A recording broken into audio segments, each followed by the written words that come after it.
Eu espero que a emoção não me traia, né? E que eu não caia nas lágrimas aqui. Esse romance que nasce hoje, ele teve a sua gestação, né, durante a pandemia da Covid, no ano de 2020, quando nós nos encontrávamos isolados nas nossas casas, estávamos dando aula remotamente, e uma manhã, ao acordar, 3 palavras me vinham à mente. Essas 3 palavras me atormentaram uma manhã inteira de sábado. Uma manhã toda. Eram 3 palavrinhas que pareciam desconexas, que pareciam não ter uma lógica, mas que me perseguiram durante toda aquela manhã de sábado. O barão, a menina, os orixás. E eu passei a manhã toda com aquilo rodando como se fosse, com o pessoal mais experiente, um disco de vinil riscado. Os mais jovens não sabem o que é isso, né? Mas os mais experientes aqui sabem o que é um disco de vinil quando risca, fica repetindo a mesma coisa. E ali então, aquela repetição se fez durante toda uma manhã. Pois bem, após o almoço, eu fui deitar, dei um cochilo, levantei e as 3 palavras voltaram. Eu fui até o computador, liguei a máquina e escrevi essas 3 palavras: o barão, a menina, os orixás. E o texto começou a fluir muito naturalmente. Começou a fluir o texto, eu passei então a digitá-lo e, naturalmente, aí veio a experiência com a história. Eu percebi que se tratava de uma história, eu não sabia ainda que era um romance. Eu não tinha ideia de que fosse romance. Porque, como o Cheres falou aqui, quando eu me apresentei na academia, eu me apresentei como historiador, como músico, no currículo que a gente manda, e não falei absolutamente que eu era escritor. Aliás, a palavra escritor, quando eu fui eleito para a academia, ela me perturbava um pouco, porque eu não me sentia escritor. Eu me compreendia historiador. E eu achava que eu não tinha jeito para ser escritor. Então, aquilo me perturbou muito, viu, Cheres, durante um longo tempo. Eu fui começar a sentir que a palavra escritor tinha alguma relação comigo quando eu escrevi as obras infantis. E algumas crônicas, alguns contos, né? A partir dessas experiências eu me sentia um meio escritor. E voltando à questão da produção do livro, então no momento em que eu passei a escrever a história, eu busquei situá-la temporalmente e geograficamente, coisa de historiador. Então eu precisava situar no tempo e no espaço. Como a história trazia a questão da escravidão, eu me remeti ao século XIX, escolhi o ano de 1870 como meu ponto de partida e escolhi um lugar onde, pelas aulas de história que eu dava, eu sabia que o número de escravizados era maior, que era a região do Vale do Paraíba Fluminense, no Rio de Janeiro. Então, eu fiz a escolha de uma cidade que eu não conhecia, que absolutamente eu não conhecia, e que as imagens estavam rodando até a pouco, daqui a pouco eu vou pedir que você coloque novamente. E então, escolhi a cidade de Vassouras. Vassouras foi, durante o Império, a cidade mais rica do Brasil, pela produção. Vassouras era a cidade onde o imperador, a sua família, iam constantemente, assim como iam a Petrópolis, mas iam muito também a Vassouras. E é chamada de a cidade dos barões. E impressiona quando a gente chega na Câmara Municipal de Vassouras, de ver a parede repleta de fotos de barões. Então, realmente ela foi uma cidade muito rica durante o Império, a partir da exploração do trabalho dos escravizados. A partir desse processo, a cidade enriqueceu. Mas eu não sabia de nada disso. Eu desconhecia a história de Vassouras. Eu só sabia que ela era uma cidade do Vale do Paraíba Fluminense. Só isso, nada mais. E aí aconteceram algumas curiosidades durante a escrita do livro. A primeira delas, num determinado capítulo, eu escrevo sobre a imagem de Nossa Senhora da Conceição e eu afirmo que ela é a padroeira de Vassouras. Quando eu escrevi essa frase, eu parei, reli a frase e disse, meu Deus do céu, como é que eu estou afirmando isso? Aí entrou o historiador da Jéssica. Como é que eu estou afirmando isso? Como é que eu estou dizendo que Nossa Senhora da Conceição é a padroeira de Vassouras? Eu não sabia. Aí nós temos o recurso do Google e eu joguei no Google quem é a padroeira de Vassouras. Foi meu primeiro susto. Nossa Senhora da Conceição. Que chute bem dado, né? Muito bem. Seguimos a história, continuei escrevendo. Eu mandava os capítulos da história para a Silvana, minha esposa, porque ela é aquela pessoa que eu sei que a crítica é uma crítica mais severa, mais séria, né? Então não passa a mão, vai puxar a orelha mesmo se tiver errado.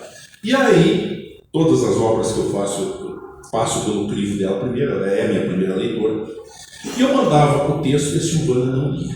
E aquilo foi me incomodando. Eu já estava com quase a metade do livro escrito e nada da Silvana ler nenhum capítulo.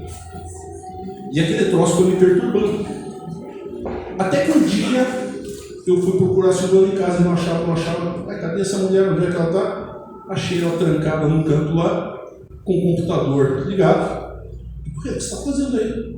Estou lendo o teu livro, não consigo parar. Estava mais ou menos na metade do livro. Quando ela falou isso, né, ganhei o dia. Puxa, que bom, né? Que bom, porque ela é muito sincera. Então, que bom que ela não conseguiu parar, é sinal que está palatável. Né? E aí, a partir de então, a Silvana começou a ler capítulo a capítulo. E ela vinha comentar comigo. Tal coisa. Assim, como é que vai ser a próxima? Nem eu sabia como é que ia ser. Porque o próprio nome dos personagens ia surgindo. Quando me surgia um personagem, automaticamente vinha o nome. E, de repente, vinha todo o perfil psicológico daquela criatura. E ali eles foram sendo criados à mão. Muito bem. A Silvana continuou lendo um belo dia. A Silvana chega para mim, eu sentado, acho que assistindo televisão, alguma coisa assim, ela chega para mim e diz, escute, você terminou, né? Terminei. O que mais que você quer escrever? Então quem botou o ponto final foi a Silvana. Porque daí eu fui ler o capítulo e realmente eu achei que não tinha mais, para aquele momento, escrever. Mas ele ficou com uma abertura para o prosseguimento da história. Não sei se o Chet concorda com isso, mas eu acho que ele tem uma abertura para que essa história prossiga. Mas isso eu não estou prometendo nada, não sei se vai acontecer. Né? Eu vou de Zeca Pagodinho, deixa a vida me levar. Né? Então a gente vai levando a vida conforme o vento sopra. E então, como eu dizia, eu não conhecia Vassouras. Aí eu falei para a Silvana, nós precisamos conhecer Vassouras. E em 2022, nós fomos ao Rio de Janeiro, nas férias de julho, e fomos conhecer a Academia Brasileira de Letras, uma visita guiada. Fomos até a Academia Brasileira, fizemos a visita. E quando eu estava saindo no portão da Academia de Letras, eu escutei uma mulher, uma moça, falando com um dos funcionários da academia, e ela disse que ela era de Vassouras. Eu peguei, fiz a volta, voltei, esperei ela terminar o assunto, ela terminou a conversa com a pessoa da academia. Aí eu perguntei, por favor, você falou um pouco aqui que você é de Vassouras, como é que eu chego lá? Aí ela explicou. Bom, enfim, a Silvana já queria ir no dia seguinte, falou, não, nós vamos para o Rio, nós vamos ficar aqui no Rio, não vamos nos aventurar fora da cidade, mas para o ano que vem a gente vai a Vassouras. E esse ano nós resolvemos ir. Então eu fui conhecer aquela cidade que eu criei na ficção, que eu imaginei, e fui lá ver, fui tirar, né, a prova dos 9, ver se era aquilo mesmo, se tem relação ou não. E fomos então em julho, ficamos um dia no Rio, posamos no Rio de Janeiro, seguimos no dia seguinte para Vassouras. E em Vassouras eu vivi muitas emoções. Algumas muito curiosas. Quando eu disse para vocês que eu coloquei que Nossa Senhora da Conceição era padroeira de Vassouras, isso foi um fato no início da obra. Mas, de repente, eu vou fazer entrega de um livro na Biblioteca Pública de Vassouras, porque eu levei um livro para a Academia de Letras de Vassouras e um para a Biblioteca Pública Municipal. Doei para essas duas entidades. E na Biblioteca Pública, quando eu chego, o bibliotecário que me recebeu se surpreendeu, porque eu me apresentei na hora, e com o livro na mão. Aí, primeiro eu acho que ele pensou, esse sujeito é maluco, né? Mas daí eu mostrei o livro, aí ele viu que não, que era sério. Eu não estava brincando. E então, eu entreguei o livro para ele e tal, começamos a conversar, e de repente ele me mostra algumas coisas da biblioteca e me mostrou duas telas pintadas. E essas duas telas, elas me fizeram pensar, meu Deus, que coisa impressionante. Um dos capítulos do livro intitula-se Rebelião. Eu vou dar um spoiler bem curtinho, para não perder a graça da leitura. Mas ele trata de uma rebelião de escravizados na fazenda. E aí, no meu livro eu dou o nome, tinha que dar um nome, personagem, o líder, Zé do Congo. Eu dou esse nome para ele, aleatoriamente. E boto uma companheira dele, Maria Carangola. O nome se vier, ponto. Muito bem. Aí, o bibliotecário mostra e diz, olha, esse aqui foi líder da revolta de escravos que aconteceu aqui em Vassouras, Manuel Congo. E a companheira dele, Mariana Crioula, MC, como Maria Carangola. Então, essas questões, elas mexeram muito comigo. E eu vivi emoções muito fortes em Vassouras. No livro vocês vão perceber o seguinte: a história, ela vai se passar em diversos momentos apresentando mulheres fortes, mulheres muito fortes. A protagonista, a Francisca, a Cicazinha, filha do barão, Dona Maria Joaquina, tia de Ana Francisca, que também é uma mulher muito forte. Angélica, que embora seja um pouco mais doce, mais angelical, é uma mulher extremamente decidida e quando resolve, ela dá uma volta total na vida, ela muda totalmente a vida dela. Uma mulher forte. Nhazefa, que eu chamo de Preta Velha durante a história, e ali eu homenageio uma Preta Velha com quem eu tive contato no terreiro de Umbanda e que foi assim uma mãe para mim na minha vida, né?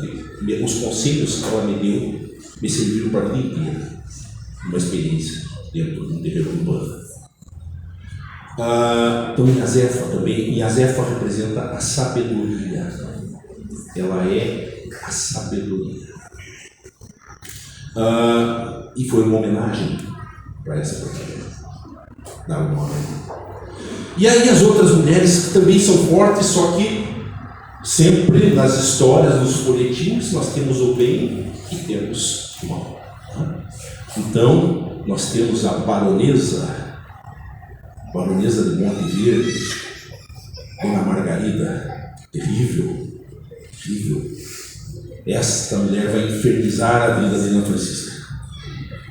E temos uma outra mulher, que é a mulher sedução, a mulher sedutora, que eu não podia colocar outro nome, senão Prima Lucrécia. Então, essas personagens, todas elas, vocês vão ver, são muito fortes. A personagem feminina desse romance é forte. Algumas histórias eu constatei que se assemelham muito às histórias de Vassouras. Ana Francisca guarda algumas semelhanças com uma das personagens, e aqui eu gostaria de ligar novamente. Acabou a bateria.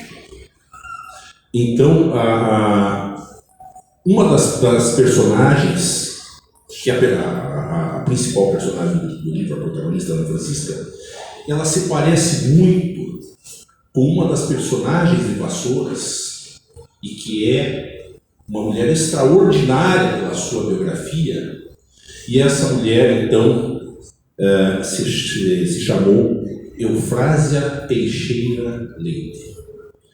Foi a primeira mulher a investir na Bolsa de Valores de Paris, no universo masculino. E a Eufrásia fez coisas que não eram comuns para uma mulher, não eram normais. E Eufrásia deixou um legado muito grande para Vassouras, porque como ela não se casou, ela não teve herdeiros, e ela deixou toda a fortuna. Ela aparece ali nessa imagem, depois eu fiz um recorte, né? Essa foto, essa pintura, esse retrato está na Casa da Era, Museu Casa da Era, Vassouras. E ela é uma mulher que representa muito da força da mulher, que hoje, né, a gente vê as mulheres lutarem por direitos, e a Eufrásia, ela foi uma mulher muito à frente do seu tempo. E uma coisa que a Silvana me chamou a atenção em Vassouras, quando nós estávamos lá, é com relação às mulheres. Aí está o Manuel Congo e a Mariana Crioula, os personagens reais, né, que eu rebatizei na minha história sem saber da existência deles. Inclusive, a forma como a revolta aconteceu, que nós ouvimos lá em Vassouras, foi muito semelhante ao que está no livro, muito parecido com o que está no livro. Quem veio reprimir a revolta, eu boto o nome de Luiz, Capitão Luiz, e lá foi Luiz Alves de Lima e Silva, ou Duque de Caxias, quando ainda não era general. Talvez fosse capitão major, não sei, mas foi ele que veio controlar a revolta.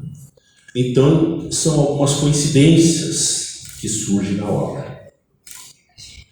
O que eu espero é que vocês leiam, né? A gente sempre torce que o leitor goste, né? A gente torce que o leitor goste, mas enfim, né? É um romance inicial, então certamente não é um romance perfeito, certamente precisa de aprimoramento, né? Porque nós nos construímos como escritores, né, Mário Sérgio? A gente vai se construindo, a gente vai se fazendo escritor pouco a pouco. Não nascemos prontos, nós vamos desenvolvendo essa habilidade da escrita, né? O Xeres falou muitas verdades aqui, né, quando me apresentou, porque de fato eu me apresentei na academia, como eu já disse, como historiador, né, e eu não sonhava ser escritor. Hoje eu começo a me sentir escritor. Acho que preciso me aprimorar, acho que tem muito ainda por aprender. Mas estamos palmilhando o caminho. E aí a gente vai tentando acertar. Tá? Então, dessa forma, graças a Deus eu não chorei, porque eu achei que eu ia desabar de choro aqui, porque em Vassouras eu só chorava. Eu andava nos lugares lá e abria a boca. E a Silvana me falou assim, no dia que nós fomos embora: por favor, não me faça passar vergonha sair chorando, porque eu saí chorando. O emocional pegou muito forte. Muito forte. Mas, enfim, a gente torce que vocês gostem da obra. Eu tive um presente muito grande com essa obra. Primeiro, por ser um romance, por ser uma peça literária, uma obra literária. Mas eu me surpreendi, e aqui eu vou deixar a modéstia de lado, me desculpe. Eu me surpreendi ao ver onde o livro foi parar. Esse livro já está na biblioteca do Collège de France, em Paris.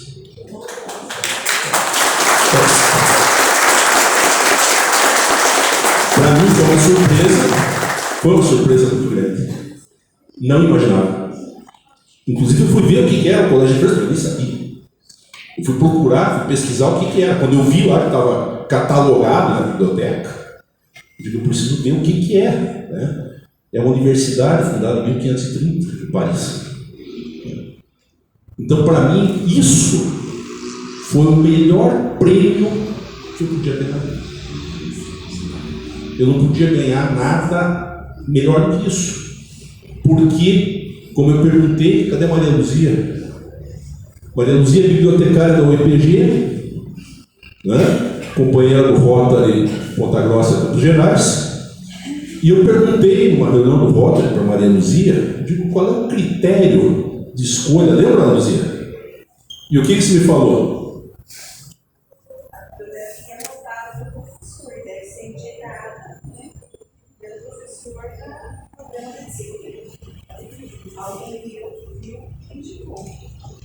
Então, como a Maria Luzia me falou, algum professor da França, sei lá por que razão, leu, se interessou na história e o livro foi parar em Paris. Então, isso para mim, né?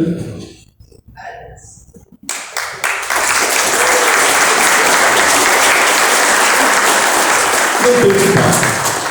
Não tem o que falar. Eu queria, antes de passar para a Alessandra, queria só fazer entrega de alguns exemplares para a Academia de Letras dos Campos Gerais, representada pelo Flávio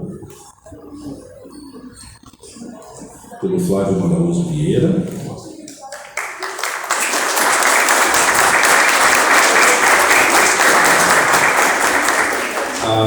O Centro Cultural Fares Micaelis, representado pela presidente Renata Regis Flores Belo.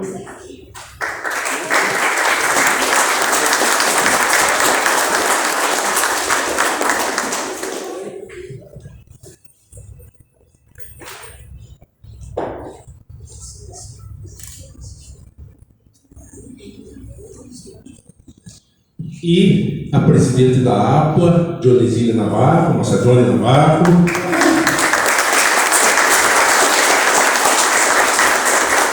É uma grande parceira nossa, uma grande companheira nossa, trabalha muito pela cultura, ela, a Renata, o Flávio, enfim, todos os companheiros, né, os confrades das academias.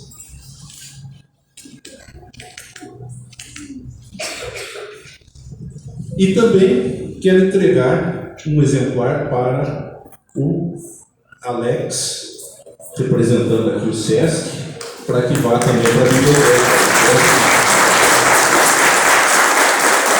A nossa gratidão e um agradecimento especial, Alex, ao SESC, por ceder o espaço.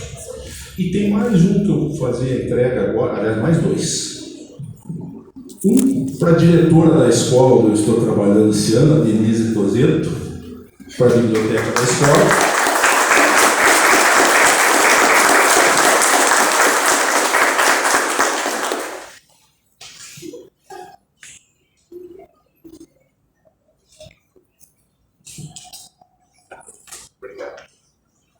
E também um exemplar para aquele que aceitou o desafio de prefaciar o livro, meu amigo Luiz Fernando Scheres, meu compadre.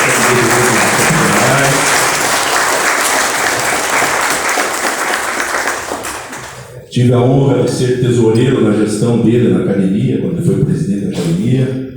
Aliás, tive a honra de ser tesoureiro também na gestão da Renata, né? A Renata foi presidente da academia. Então, para mim é uma satisfação, uma alegria muito grande, né, ver essas entidades aqui representadas, a escola aqui representada, que são espaços de produção de cultura, são espaços de formação cidadã, são espaços de construção do conhecimento, de construção do saber. E nós valorizamos essa construção desse saber. Acreditamos que um país só se transforma efetivamente quando ele tem na educação e na cultura os seus principais pilares. Por favor, mais um aqui. A presidente do Rotary Clube Ponta Grossa, Campos Gerais, que é minha madrinha de Rotary, a Josemara Gomes. Nós vamos criar uma biblioteca para nós criar uma biblioteca. Porque já tem o do Bandas. Né? Já tem o do Bandas. Então, vamos fazer uma biblioteca lá no Rotary. O que você acha? Com toda certeza. O que você acha da provocação aí? Aceita. Joia. Então, a minha gratidão a todos.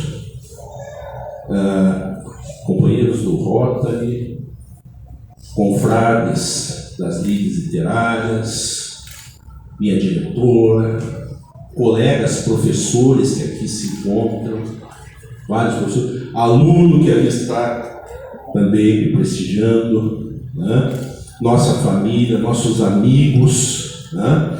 E esse momento é muito especial para mim, né? Ele vai ficar sem dúvida marcado de forma indelével, né? Muito obrigado pela presença de todos.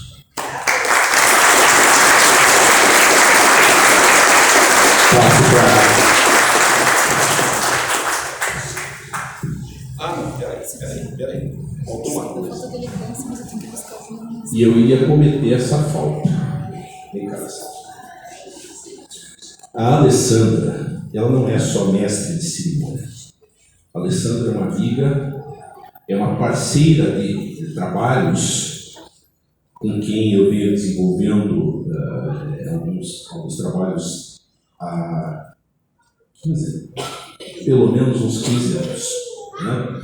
E ela, a gente tem uma amizade muito forte, né? E ela sempre foi minha incentivadora, foi uma das leitoras do livro, né? Antes de se tornar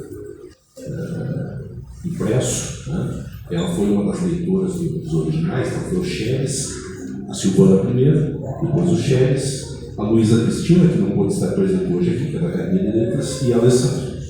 Então essas pessoas, né, fazem parte da vida da gente, e a Alessandra é uma grande parceira, uma pessoa assim que a gente tem em conta como alguém muito especial, né, uma grande companheira de trabalho, de luta, uma pessoa